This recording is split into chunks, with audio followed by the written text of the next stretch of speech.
Nad üritasid takistada ta presidendiks saamast, sest ta on immigratsioonivastane ja ta on vastu islamistlikule Prantsusmaa ülevõtmisele, kuid see ei õnnestu neil. Nagu erakorralises teates teatas Marine Le Pen Prantsusmaalt just, et ta kandideerib järgmisel aastal tõepoolest Prantsusmaa presidendiks. Aga sellega kaasneb üks hoiatus, sest neile, kes ei tea, Marine Le Pen mõisteti kuriteos süüdi, mille üksikasjadest räägime kohe.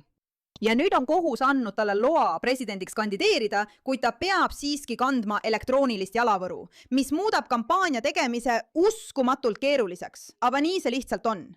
Võtame, mis võtta annab. Lähme detailidesse. Prantsuse paremäärmuslaste juht Marine Le Pen, muidugi nad nimetavad alati kedagi paremäärmuslaseks, kui ta on islamiseerimise ja immigratsiooni vastu. Praegusel hetkel ei tea ma enam, kes on tõesti paremäärmuslane ja kes lihtsalt terve mõistusega iseseisvalt mõtlev ning pigem parempoolne. Ma ei oska teile öelda.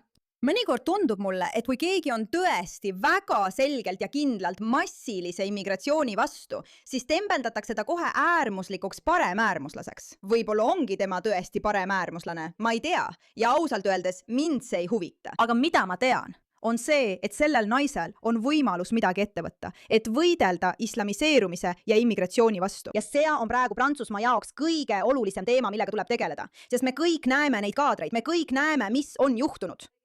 Aga läheme nüüd tagasi loo juurde. Ta ütles teisipäeval, et kandideerib 2027 aasta presidendivalimistel pärast seda, kui apellatsioonikohus kinnitas tema süüdimõistmise EL-i vahendite väärkasutamises.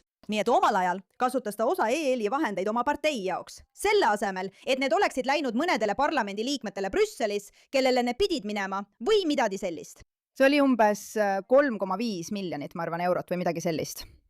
Ja ta mõisteti süüdi. See oli kuritegu. Tal ei olnud lubatud seda teha. Okay? Le Pen ütles telekanalile. Ta kavatseb järgmisel aastal kandideerida Prantsusmaa presidendi valimistel, hoolimata sellest, et kohus kinnitas tema süüdimõistmise. 2,8 miljoni euro ehk 3,2 miljoni dollari suuruse avalike vahendite omastamise eest. Okei, nii et ta tõesti pani selle kuriteo toime. See on probleem. Ja tal on see süüdistus. Kohus on süüdimõistmise jõusse jätnud, kuid on olemas erand, mis lubab tal presidendiks kandideerida, hoolimata sellest, et ta mingil määral veel kannab karistust seaduse rikkumise eest. Enam ei ole sellist olukorda, kus ma ei saaks 2027 aastal kandideerida. Ta ütles telekanalile, muidu ma ei oleks täna õhtul siin, et teile öelda, et olen presidendivalimistel kandidaat. Mis siis juhtus? Kohus otsustas, et Le Pen peab andma 3 aastast vanglakaristust. Kuid kohus otsustas, et 2 aastat sellest karistusest on tingimisi ning ta peab 1 aasta kandma koduarestis elektroonilise järelevalve all. Nii et ta ei pea vanglas olema, kuid ta peab olema kodus elektroonilise jalavõruga. Kuidas sa kampaania teed, kui oled kodus jalavõruga? Ma ei tea, aga õnneks on olemas internet. Apellatsioonikohus vähendas ka sisuliselt aega, mil tal on keelatud kandideerida ametikohale, vaid 15 kuuni. Nii et tehniliselt määrati talle 45 kuuline keeld, millest 30 kuud peatati ja talle määrati $114 000 suurune trahv. Asi käib nii, et kui siin mõistetakse kuriteos süüdi, siis pead ka karistust kandma. Aga Prantsusmaal on keeld. Kui kaua sa ei tohi valitsuses töötada, mis on mõistlik, see oli vist 5 aastat või midagi sellist, aga nad just vähendasid seda. Nad vähendasid selle 15 kuuni, mille ta minu arvates on juba tehniliselt ära kandnud, mis tähendab, et ta võib nüüd edasi minna ja saada presidendiks 2027 aastal. Ta ei ole enam 5-aastase keelu all, aga samas peab ta ikkagi veel 1 aasta kodus elektroonilise järelevalve all olema. Ta on varem välistanud kandideerimise valimistel, kui ta peab kandma jalavõru. Kui sa oled presidendi kampaanias, pead sa saama vabalt liikuda ja see ei ole võimalik, kui sul on elektrooniline jalavõru. Nii ütles ta eelmisel nädalal Prantsuse meediale. Le Pen ja tema Rahvusliku Liidu partei on olnud küsitlustes juhtpositsioonil. Esimene hääletusvoor toimub aprillis ja teine voor mais. Põhjus, miks nad küsitlustes juhivad, on see, et inimestel on lihtsalt küllalt saanud. Ja me jõuame tema seisukohtadeni islamiseerumise kohta kohe varsti. Hiljem, teisipäeval, käivitas Le Pen oma presidendikampaania sotsiaalmeedias loosungiga Prantsusmaa või taassünd. Me alustasime täna õhtul seda presidendikampaaniat, et töötada Prantsusmaa taassünni nimel. Sa oled X-is, bla bla bla bla bla. Vaatame mõningaid põhjuseid, miks inimesed Le Peni ei salli. Härra Darmanin, välismaised islamistid, ma kavatsen nad välja saata. Ja kui ma ei saa neid välja saata, sest mõni riik ei soovi neid tagasi võtta, siis panen ma nad kinnipidamiskeskusesse, sest ma ei taha, et islamistid Prantsusmaa tänavatel ringi liiguksid. Sest ma pean neid, nagu ka teie, potentsiaalseteks terroristideks. Te ütlesite, islamismi ja terrorismi vahel pole vahet, see on vaid astme küsimus. Ma jagan teie arvamust. Ma arvan, et nad on väga ohtlikud. Ma näen seda riiki nende riikide seas, kus nad on võimu haaranud. Vabandage.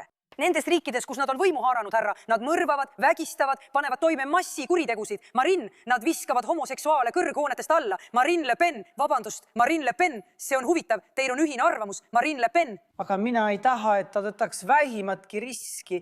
Poole tunni pärast olete suutnud, jah? Ta ei hoia end tagasi, ta ei karda, ta ei tagane. Ta ei tagane üldse oma arvamustest. Et nad võtaksid vähimatki, et nad suudaksid. Okei, mis siin praegu toimub? Ta läks kohtuma kellegagi Liibanonis, suur muftiga, ja üks tema abilistest pakkus talle pearätti, aga ta ütles, ei, vabandust, ma ei tee seda. Ta ütles, et kohtumine tühistatakse, kui ta ei pane pearätti pähe, sest ta ei tee seda, ta tegelikult lahkub.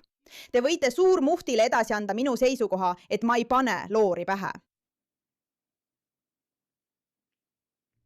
See ongi kõik. Ta lihtsalt ei tee seda. Ta on sõna otseses mõttes Liibanonis ja seisab enda eest. Ta ütleb, ei, ma ei allu sellele. Ma ei hakka kellelegi meele järel olema. Mind see lihtsalt ei huvita. Nii et see on tema. Ma pöördun prantslaste terve mõistuse poole, et mulle Annaks keegi ühe. põhjuse. Ühe! Ainus põhjus hoida meie territooriumil välismaalasi, kes teevad koostööd totalitaarse ideoloogiaga, mis soovib prantslaste surma.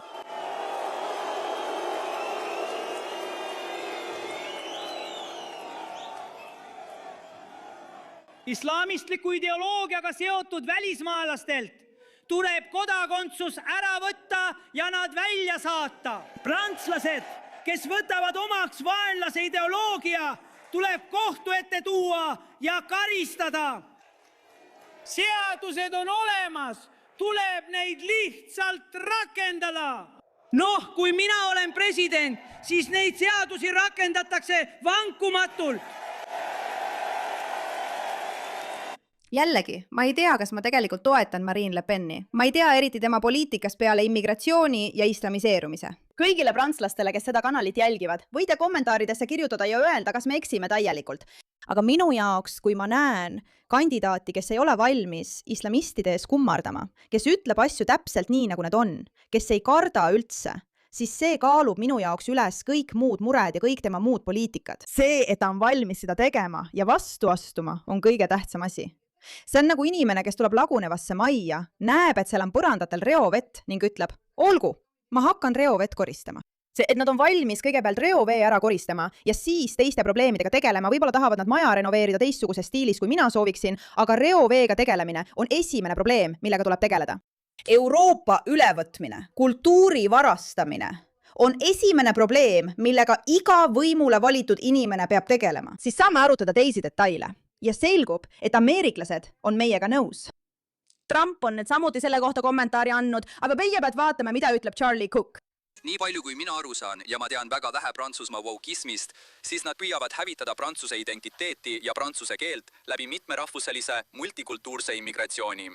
Ja põhimõtteliselt see, mis juhtus minu kui kõrvaltvaataja arusaama järgi, mis oli väga pettumust valmistav, oli see, et Marine Le Pen oli enamiku teemade osas väga vasakpoolne, välja arvatud immigratsioon.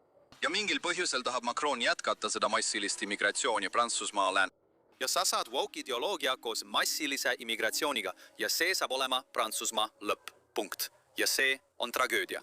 Ma loodan, et teie riik sellest aru saab ja aeglustab migrantide sissevoolu, et säilitada teie ilusat kultuuri. Ma armastan prantsuse kultuuri. Ma ei ole prantslane. Mul ei ole prantsuse juuri, aga te peaksite olema uhked oma päritolu üle. Teil on palju, mille üle uhkust tunda. Teil on imeline ajalugu ja kultuur. Ja miks te toote sisse hulga kolmanda maailma inimesi, et seda hävitada? Teil on suurepärane kultuur ja te olete suurepärane rahvas ning teil on palju imelisi saavutusi. Mõtlejate, kirjanike, toidu, kunsti, ajaloo ja keele vallas. Ja teie riik lakkab eksisteerimast, kui te ei kaitse oma riiki. Ja mis on riik, kui mitte piirid, ühine keel ja ajalugu? Ja meid kutsutakse igasuguste inetute nimedega, kui me seda ütleme, aga ma tahan näha, et rohkem riike seisab selle eest, kes nad on ja millesse nad usuvad. Ja ma loodan, et Prantsusmaa hakkab seda tegema.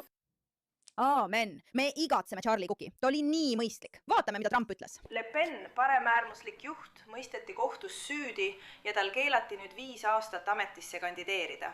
Kas teil on selle kohta kommentaar? See on suur asi. See on väga suur asi. Ma tean sellest kõike ja paljud inimesed arvasid, et teda ei mõisteta milleski süüdi. Ja ma ei tea. See tähendab süüdimõistmist, aga talle keelati 5 aastat kandideerida ja ta on juhtiv kandidaat. See kõlab nagu see riik. See kõlab väga sarnaselt sellele riigile. Vot seal see on. Ma ei suuda enam aru saada, kas inimesed on tegelikult paremäärmuslikud või on see lihtsalt meedia, kes sildistab neid paremäärmuslasteks, et kõik tunneksid end halvasti sellepärast, et nad toetavad kedagi, keda peetakse paremäärmuslaseks. Sest keegi meist ei taha toetada seda, mida me kujutame ette kui paremäärmuslust, ehk siis Ku Klux Klani. Aga ma arvan, et enamik meist saab praeguseks aru, et me peame midagi ette võtma nende inimestega, kes on tõesti väga-väga probleemsed. Ja mõnedel inimestel on rohkem enesekindlust sellega tegeleda ning meedia ei salli neid üldse. Ja ma arvan, et see ongi kogu lugu. Andke mulle kommentaarides teada, kui ma eksin, kallid inimesed. Ma tahaksin väga teada. Igatahes. Võib-olla on Prantsusmaal siiski lootust. Saame teada. Aitäh, et sellele tähelepanu pöörasite. Igatahes.